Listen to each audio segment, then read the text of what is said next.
Sa laing balita, o sa ka-25 anyos nga buntis nga taga Cogon, Cordova, may reklamong gisikop o gibalhog sa police station. Bisan pa man kung matod niya, nangayon na siya og pasaylo ngadto sa mga barangay officials. Si Luan Mirondira sa report. Sukad niya adtong Sabado sa hapon, dinhina sa atubangang bahin sa police station, gipahimutang ang 25 anyos nga si Irish Kimberly Ornopia, taga Purok Singkamas, Cogon, Cordova, tungod sa hulga sa COVID-19. Og upat ka buwan usab siyang nagsabak, wala siya gibalhog sa regular nga selda aron matipon sa ubang mga dinakpan. Gipasabot ni Police Lieutenant John A. Slayog, hepe sa Cordova Police, gisita si Irish Kimberly sa mga kawani sa barangay Cogon niadtong Sabado sa hapon. Human migawas kini sa ilang panimay, nga wa magdala siyang quarantine pass o wala magsulob og mask.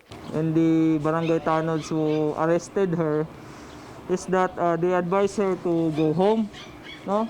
Nga instead kuan murag gipang sagitan ko na sila nga namalikas sa ilaha, then moto they put her under arrest. Apan gitataw ni Irish nga wala siya miluwat og daotang pong batok sa mga kawani sa barangay. Ug gani nagpakiluoy pa siya nga pasayloon. Gipugos ra ko nila nga mag-public apology.